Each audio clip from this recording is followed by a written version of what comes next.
Mom, Can We Talk podcast. I'm Paige. I'm Lia. And we missed last week because I was hungover, so we couldn't film. Yeah, you want your icebreaker? I want my icebreaker. You were sad last time that you didn't have an icebreaker. Well, yes. Is it fun? This icebreaker directly corresponds to our topic today, which is societal pressures, specifically that women face around marriage, relationships, and children. That's what we're focusing on today. Okay. Yeah. So they're not going to be fun questions, is what They're quick. You got to do it. Yes or no. Yes or no. Quick. Okay. Did you always want to be a mom? No, I mean, it was no. Did you want to get married? Not always want, like when you were a little kid, specifically at that time, at 21, did you want to get married? Oh, fuck. Yes. So you don't know the story of how? No, tell it though. Please. So, God, he's 20. I'm 21. I remember sitting on his waterbed.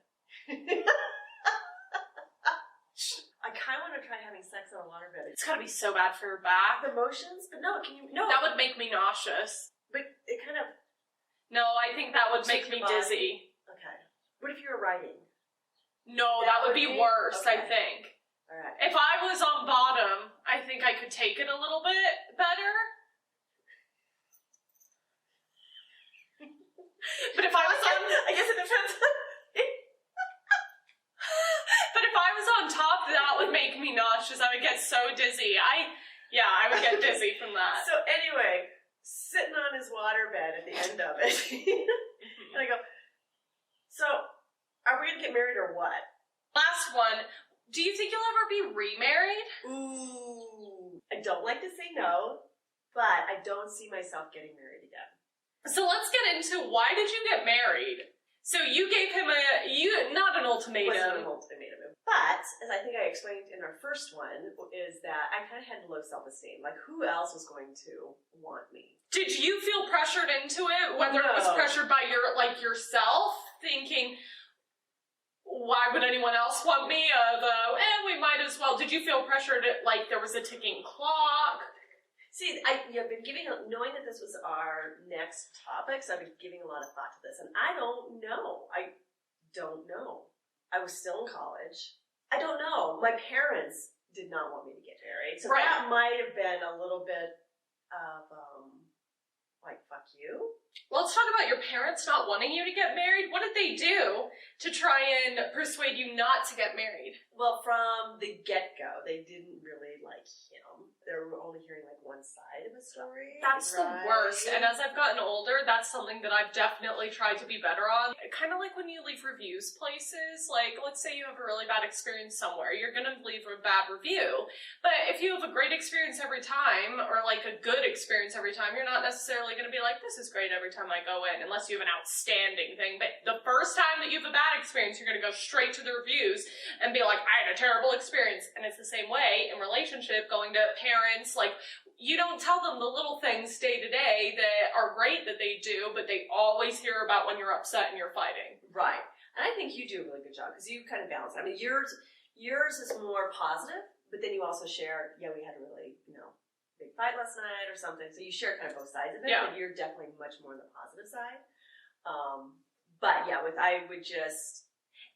I think I had, because I didn't date a lot in high school, so I had these romantic versions of what dating looked like that your father didn't meet, right? And so that was unfair to him, right? In the sense that I'm putting these unspoken expectations on him as my boyfriend. That's still a thing now, I think, whether you date a lot of people or don't date very many people, like we see in movies or books, and you're like, oh my god, it's supposed to be like this, and then it's not like that, and you're like, why not? Well, I'm even finding myself doing that now. Dating is I'm always having to check my expectations. Is this something that I should expect? If you wanted to, he would. But I think they're unrealistic. I think some of my texting. Well, I expect you to text right back. Well, they might be busy. What other expectations do you have that men aren't doing for you in In relationship. relationship. Oh, God. What do you wish that men did that they didn't do? The men that you date. Ooh, Yeah. I don't know. That, like, not like physically, Right. like, what would he do to show his love that would make him the ideal man? Because I used to be in that mindset too, of, well, maybe this is just what it's like. Maybe this is just what relationships are like, and then women just, you know, put up with it because they're taken care of by the men that they marry. You know, maybe this is what marriage is. So I definitely thought that until my current relationship. So you tell me. What are you looking for a man to do that you think is unreasonable? Because texting back immediately makes you sound a little bit crazy. Right. But Actually, I would like, so if I'm texting someone and we're in the middle of a conversation, Right. I would like, and that person has to go do something, I exactly. would like the person to be able to say, hey, really enjoyed talking with you. Yep. I need to jump off. I have to go do X, Y, Z. I'll be back. Yeah, just communication. Hey, I need to drop off. Text. I'll be back. Okay. I also want someone who is able to communicate, to be able to express what they're feeling. Okay. Right? So that I don't have to be a mind reader, because once I do that, if I don't have all the data points, I start creating my own data points and making up my own little story, which is so far from the truth, right? Mhm, Than with this person. But I've created my own little story here because I haven't gotten enough communication. But what I need to do is to be able to ask too and not make assumptions. Mm-hmm. So that's part. I also need my partner to be able to do that. Ooh, they need to be a good listener. Okay. They can't interrupt me. I don't think that's an unrealistic expectation. Ooh, you have to be a good banter too. Banter's so good. If you can't keep up with the banter, then I'm bored and then I'm gone. But you also have to be able to have a really good, deep conversation. So there's this balance between the banter and really good conversation, and be able to flow back and forth between them. Before Dylan and I got together, I told him he looked like a serial killer, because he has serial killer eyes. He's great at playing poker. He loves playing poker. He would have been a great lawyer. Very, like, you cannot read his expression. So I told him, this was before we got together and we worked together, and I told him at work at my desk, you have serial killer eyes. And he said to me, and you know what? You're a raging bitch. Oh my God, I love him. That's it. Did you just snort? Yeah. That's the other thing, is that I also want someone who can call me out on my shit. Yeah, I'm the same way. Right? And I can do the same. But do it in a way that I can hear it, not that's going to make me cry. So I don't know if those are... The texting, I need you to text right back. Yeah, that's an anxiety thing. That's an anxiety. The other thing when I first started dating is, now this is a societal expectation, is if someone would, and I'm not a very spontaneous person. Not either. Okay, so when I need 3 days notice. right? Okay, so yeah, so when someone says, hey, do you want to go get something? No, go get a drink right now.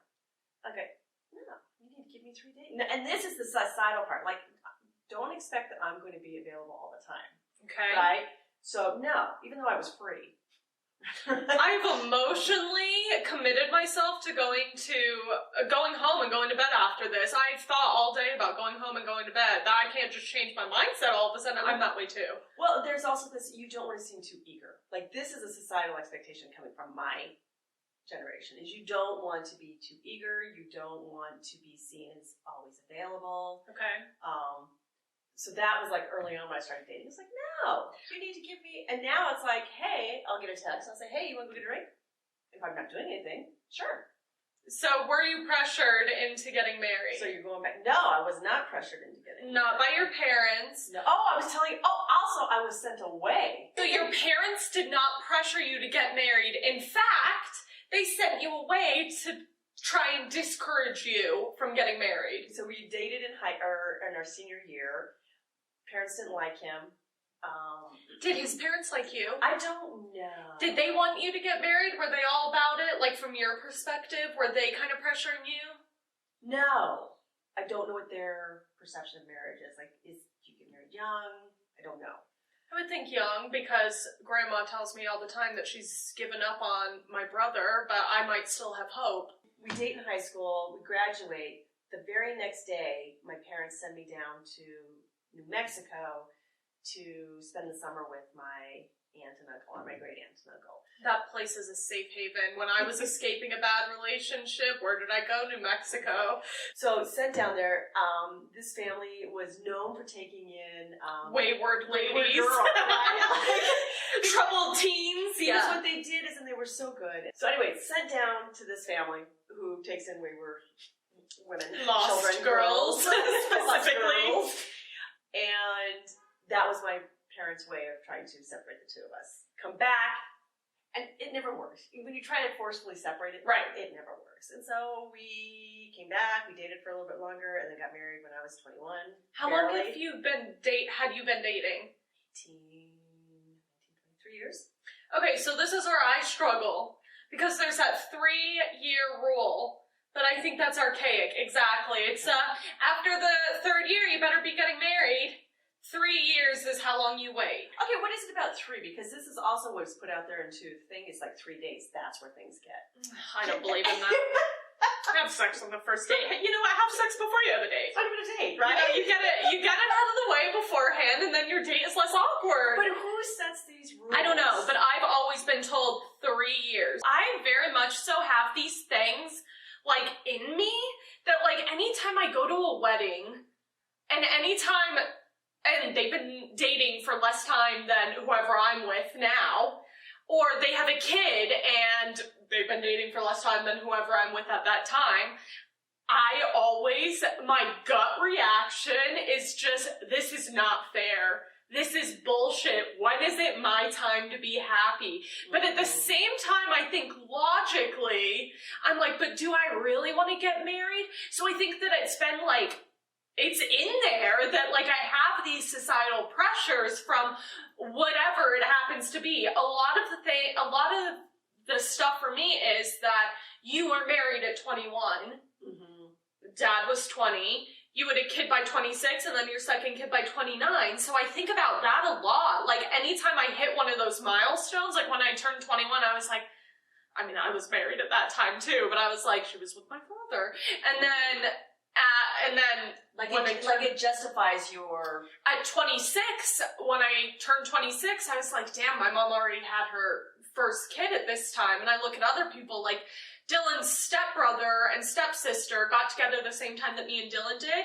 They got married a year ago, and they just had their first baby this past week. Right. And it just, like, it kills me inside. My, like, emotions are telling me one thing, but my head is, like, a whole other thing. So I have those societal pressures in me from whatever, media, growing up, looking at you and Dad, but then my head is like, but that's ridiculous. That's just an old societal pressure that I'm feeling that doesn't apply to me and is different for everyone. So you're able to challenge those thoughts. Oh, but it hurts so much. It does. It really does. So my question to you is what I heard you say, so tell me if I'm wrong or heard it incorrectly, is that when is it my turn to be happy? Yeah.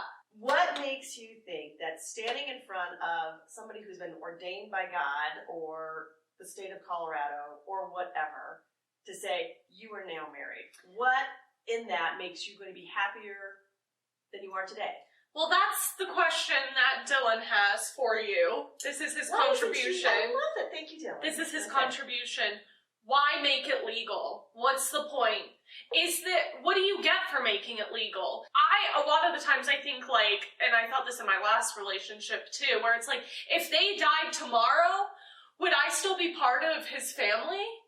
And the answer would be no, but would they treat me as part of the family? I don't know. But like, if they died tomorrow, that legal document holds some kind of value, right? Like You can get benefits. Right. Insurance benefits. I don't know, and I don't know what the laws are anymore, but, you know, if he ends up in the hospital. Right. You get to go in. Yeah, I'm wondering what benefits come with that. But does that make you any happier? And no. If you don't get married, is there legal documents, wills and such that you can put into place where Right. you are protected if something happens, right? Is it really important for me to have that legally binding document? Not necessarily, but what is important to me for some reason is having a ring and being able to say that I'm a wife and my husband, blah, blah, blah, blah, blah. And I don't know why. Is it the ring? Or No. is it this? Why does changing the word partner for husband? It seems more legitimate to me. But I know that that's just not the case, but I don't know why I believe that, which is why we're having this conversation today. I don't know what in me thinks that having a ring in a wedding makes it legitimate. Right. Logically, when I really think about it, I'm like, oh, it doesn't really matter to me if we get it done in paper. But for some reason in my life, I would have these milestones that I thought I had already would have hit by now, because when I thought that I was going to, in my senior year of college, never graduated college, so in my senior year of college, I would get engaged, and then right after, I would get married, and then I would have I would get a real job, like an adult blah, blah, blah job, and then after I had been with that job for like a year, then I would have a child. So I would have a child before 25, if that were the timeline. Right. And then it's very disappointing. In past relationships, I felt like I needed the marriage because it was legally binding, so it was harder to walk away. Now in my current relationship, I don't feel that. I feel like we're very, very committed, and that when we fight, it's not like end all be all, you know? Right. It's just an argument and whatever. So I feel very secure in my current relationship. Bam. There it is. But we've been together for almost 3 years now. Do you feel like you're missing out on something? Yeah, I feel like those are the milestones that I thought that okay, remember a while ago, I told you this story, but I was walking the dog and I heard a little girl who was like no more than 6 years old. She was young, talking to her mom about wanting to be a princess and getting married and all of that at 6 years old. I'm like, that's wild that a 6-year-old and mother are talking about her fairy tale prince coming to sweep her off her feet and having this magical wedding. And that was crazy to me, just eavesdropping that teeny tiny portion of the conversation. I'm like, this child is like 6 years old at most. But then I'm like, looking at that now, I'm like, was I like that? And now it's ingrained in me, and that's why I have these feelings? Okay. Because I'm pretty sure that I never. You never talked about wedding. So I don't know where it came from. I think that it's looking up to you and my father. Which is not a good role model Right. to look at. So right? I think looking up to that, and I guess media, but I don't know. Well, and you're also getting it from your parent, or from your grandparents, your grandmother too. Are you looking for the ceremony, like to be the center of attention for a day? That sounds horrible to me. Also put your boyfriend in a... He would lose his mind. Right. I don't want that. That makes me cringe inside. I told you this last time, standing up in front of all of my family and all of his family and looking each other's eyes, being like, I just love you so much. Let's make out in front of all of our family and friends. That is cringy to me. My father, I think if I didn't have a first dance, it would break his little heart. But is that important? No, it's my fucking day, you know? But that would break his heart. And then I'm like thinking, I've been telling you, I'm planning my wedding in my head. I am like, oh, well, I don't want a traditional wedding. I might even wear like a black dress because I'm the furthest thing from a virgin. And I think that the black wedding dresses are beautiful. I'm like, yes. And like other cultures, they don't have white dresses. You know, that's very much so a Western thing. So I think maybe I'll have a black wedding dress, and then I think in my mind too, I'm like, but then will I regret it years down the line that I never got the big fluffy wedding cake white dress like a princess?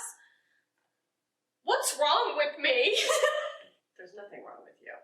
So I was listening to a podcast. It was about this woman who her job is about celebrations, creating unique celebrations. Okay. And they were talking about, one of them was about weddings. You know, we have this very traditional role of what weddings look like. That is also set in traditional Lore. Right? History. Like history, right? And the white dress, pure, I mean, all of this stuff that really doesn't fit us. No. Down, right?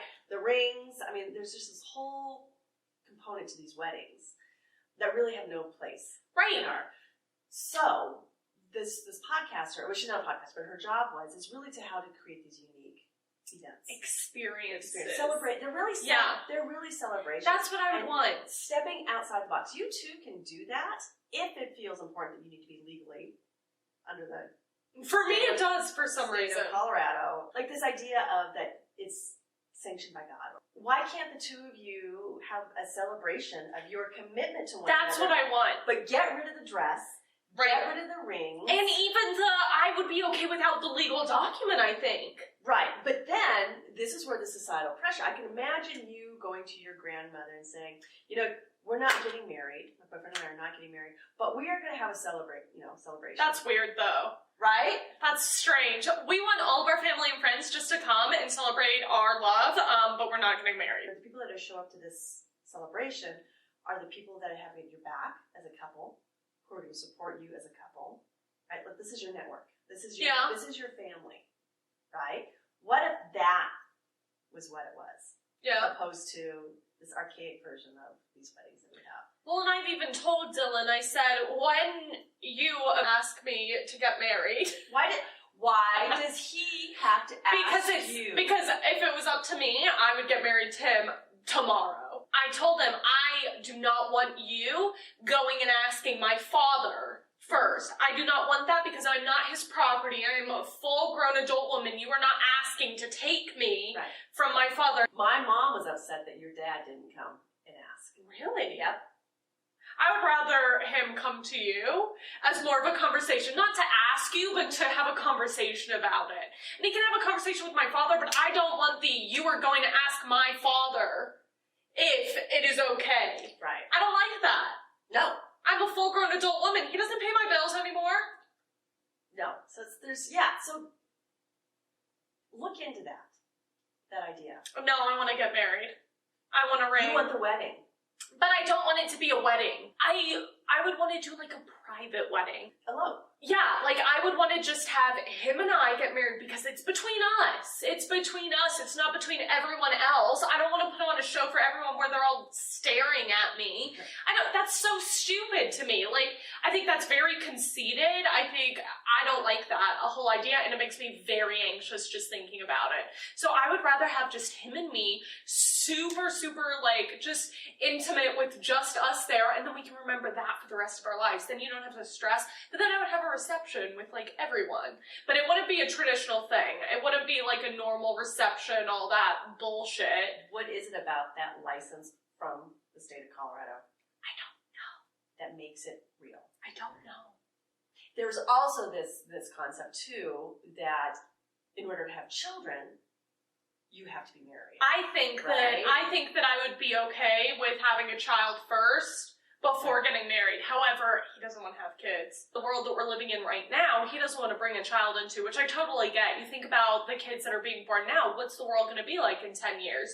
Is COVID going to still be a thing? Are we going to be in a huge war? What's going on? Like, but that's always been the case. Right? Exactly. And nothing, God, I can't believe it sounds like I'm proposing. Saying, hey, get married. But nothing is ever going to be perfect. Nothing is going to be this perfect little situation. But again, what is it about that piece? I don't know. Because you've got two parents that are totally on two different. I know. Well, you got one over here, me going, it's not that important. I know. And then you've got your father, where it is important to him. I just don't know. I'm so conflicted over it. And you have a partner who has the opposite views of you. Are those deal breakers for you? No, he's a sweet baby angel. But I think about that too. I'm like, if he really, really, truly doesn't want kids, I feel like that would put a strain on the relationship. But it's like, but then I go back and forth of, do I truly want kids? Yeah, why are children? And that's what I think about a lot too. This occupies a lot of my thinking time about, do I really, I know that at face value, I'm like, yes, I want a wedding, yes, I want kids. But then when I really think about it, I'm like, do I need to make it a legal marriage? Do I need to have kids to feel fulfilled? Will I be regretful if I don't have kids? I don't know. So can I just throw this out? Okay. Again, not that I'm trying to sway you anyway, but marriage satisfaction plummets when a child enters the family. I know. And we have such a great little relationship. Like, I don't think I am built to be a mother. Well, don't say that because you don't know. But you are, adding a child to your family of 3, how would that bring any happiness to you? Right. I don't think, I've been told by a lot of people that I'm a very selfish person, which I am. I very much so think about me. a lot, and about like protecting myself and about me being successful so I don't have to rely on other people. So I'm selfish in that way. Could I give minimum 18 years of my life solely to another human being? How old are you? 26. What are we doing right now? Exactly. Could I do that? Yes, you could. Would I want to do that? Is the other 24 hours a day, you are a mom. That's your identity for the rest of your life, but especially in those first 18 years. Do I want that to be my life? Well, and then it takes a lot of work to balance being a mom, a parent, because you also have another parent in this. Yes. Okay. And being a partner. Right. And being yourself. Right. Right? So there's all these things that you have to navigate, right? Is that something that you want to do? I think I'd be miserable. I think that I would slip into only being a parent and I would lose myself. That's why I think I would be miserable. And you'd lose your relationship with your partner. Exactly. So I think, not like having kids would make me miserable, but I think I'm the type of person, like in my past relationships, where I'm very easily fall into I have to be a happy little girlfriend and, fit into their little box of everything that they want. I'm not like that now. I'm much more free and much more myself, but in past relationships, so knowing that about myself, I think I would fall into that, having kids, of fitting into the perfect parent box, and I would like lose myself and my passions. So I want to take you back a little bit. You said people describe you as selfish. Yes. So then you give me this list of reasons why people think you're selfish. You finish it off with, I want to be self-reliant so I don't have to count on others. Tell me why you think that's selfish. I don't. That is not. Now, if a guy was to do the same thing, right, he would not be considered selfish. I've been told so many times by many different people that I am a very selfish person. Your dad once called me selfish. Not let go of that. I very much so get in my own head and in my own grind and like my own thing of being just a unit of me instead of a unit of we. Well, how do you? That's nice. That was really nice. And that's the sign of relationships. Like when you can take out of I, and we are doing this, or yeah. But there also, I think there needs to be a balance so that you don't lose yourself. Children are a lot of work. I loved having you and your brother. Because I actually thrived on that, and yet there's just tons of anxiety. But you also lost yourself too. You didn't have any friends that you hung out with. I never had That's anybody true. to lose. Well, and because you got married, so you literally went from your parents' house to my father's house. I had a 6-month stint of living out. Right. But I never had a true sense of who I was. And you were so young too. Right. But there's also this side of me that goes, I would love to be able to have someone just come over and we can just sit on the couch. Right. But then I'm thinking this morning as I'm getting ready for this, I'm like, it's really nice to have the house to myself and not have to worry about someone else's happiness. Because that was a lot about in relationship with your father, is always needing to make sure that he felt happy or that we were doing what he wanted to do. And there was that pressure on that. I felt that way in old relationships too, that I loved being home alone. I loved it when I came home from work and the house was empty because there was no chaos. You didn't have to worry about someone else's energy or anything like that. It was just you time. Now, Dylan never leaves the house. Right. But I'm so comfortable around him that I feel we do our own things in the house. Then we go and visit each other. He has his own game room, and I'll watch TV, and then we'll go visit each other. And it's nice. It doesn't feel overbearing. I don't have to make sure that he's okay at every, second. He cares if I'm okay at every second. But, he does.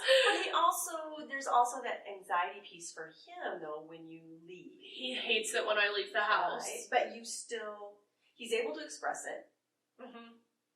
And you still feel comfortable being able to do that. I don't feel like he's controlling me, whereas in my past relationship, that was a whole different story about leaving, and it would always be where are you, who are you with, what are you doing, you need to come home right now, and blah, blah, blah, blah, blah. To be fair, you were kind of slutty.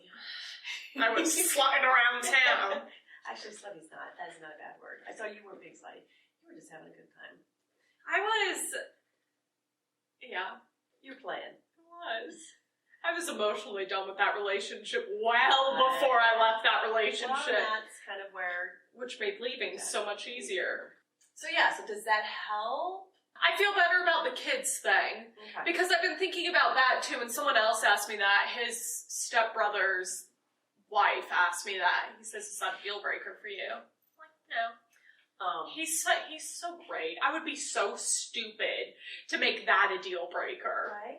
And there's also this expectation that married couples are going to have children. So like, during the wedding. So when are you going to start a little family? I worry that I will be on my deathbed and I'll be like, I didn't have kids. I didn't have a white wedding dress. That's what I worry Because about. those are the white wedding dress is the important things in life. I can guarantee you, when you're on your deathbed, the last thing that's going to be on your mind is, damn, I didn't get to wear the white dress. No, but what about kids? Like, I wish that I had had kids so that I could continue. And there's this thing out there that if you choose not to have kids and you don't have any siblings, your thousands-year-old bloodline, or however old humans are, is now dead. It lasted all this time, and now with you, it died. That's a heavy load. Damn, I know. First of all, let me say, there are tons of family members on your dad's side that the name will never die. Okay? So, do not have children because it's what you think you should be doing, or that you think that on your deathbed. That's what I'm worried about. No, you don't need a baby to make you feel fulfilled. I always thought I would be such a good mom, though. But I do think that it would take away because I've only become myself, like truly myself, and going after the things that I want to do, like this podcast, or like my TikTok, or my Instagram, and starting that. I only did that since I've been with my current partner, because he has allowed me to be truly who I am. Going to New York for Fashion Week, modeling in fashion shows, like just trying whatever I want to. In past relationships, it was very much so, I need to fit in this little box and be this perfect woman for these men. But I didn't get to be me. It was always, I am the girlfriend, Yeah. And I was more of a housewife in those situations. And then in this relationship, I have realized who I am and get to explore all these things that I think I would lose that if I had kids. You wouldn't lose it, it would just be put on the side. I think I would lose it. I think I would be so focused on raising babies and being that part of myself, then I wouldn't go after my passion. I want to go back to something you just said. What? In the sense is you were put into this little box and you were a housewife. And that used to be, a few years ago, that was your goal in life. That was my goal in life. Your goal in life was to marry someone rich, to take care of you, to do blah, blah, blah, blah. And now yours is, I don't need that. I just need someone who helps me realize those dreams. And that says a lot about him. He's actually an adult. Well, he's 30. So, like, I'm 26. I'm getting old. And then it's like, what if I can't have babies? Okay. That's something I worry about. Mm-hmm. Is what if I can't have babies? What if we decide that we do want kids and then I can't have kids, whether I'm too old, because I'm 26 right now? So old. I am old, man! So Basically dead. oh my god. What am I? Dead. In the ground. And living my best life. Well, Yeah. best-ish. Yeah. Best-ish. What if? If I can't have kids. Can't live on what ifs. But I do. I know. So why? I was going to ask you, too. I thought of this on the way over here. Do you, because I think about what ifs all the time, constantly. Do you think the person that you are today, if this person showed up in your marriage, you would still be together? No. Do you ever think, what if? What if I had done this differently? What if I had blah, blah, blah? Because I think about that all the time. Like, would I still be with your dad? Yeah. No. Like, because I think, and this is what my mom tells me all the time, and I don't know if I believe her or not, but she says that once I started dating your dad, like I'd always been fairly independent as a child. I never saw myself that way. Yeah. I thought myself as being really insecure. Okay. But once I started dating your dad, I almost switched. Where then again, we were talking about like this dating case. Like you start off confident, and then as soon as you're in this relationship, then you switch to this really insecure, really anxious, Yeah, it's true. accommodating person, right? I don't think, this might be a better question for you, I don't think that your dad would want to be with me the way I am now. I think you're so different. When you got divorced and people said like, oh, why'd they get divorced? I literally said, and I think this is so true, you two just grew apart. That's literally it. You just grew apart. You got married so young, and you're two very different people, and you just simply grew apart. Well, our values have always been different. Exactly. Yeah, I don't think he would like the person I am today. I think you're polar opposites. I don't think he is what you are looking for, and I don't think you are what he is looking for in a partner. But I never regret like getting divorced. Like I don't go, gosh, if I'd done X, Y, Z, we would still be together. Really? No regret whatsoever. Do you have any final thoughts? Oh, I don't know. I so appreciate these conversations because I get you for 2 hours of just talking and it's just therapy. Right? And then you sharing you shared some things that like 2 things that I have not known about you. And it's like, I think a lot. I reflect a lot. So I'm always in my mind lately, especially. I just think and I reflect. So it's literally like therapy. I'm just putting it out there, what I've been thinking, and then I get your feedback. So it's good. We don't need to pay anybody for therapy. We can't afford anyone. I'll just do this and post it on the internet. That's therapy enough. For the 27 people that watch us. You're welcome. Thank you for being with us. Yes. Today. Thank you for listening. Say thank you.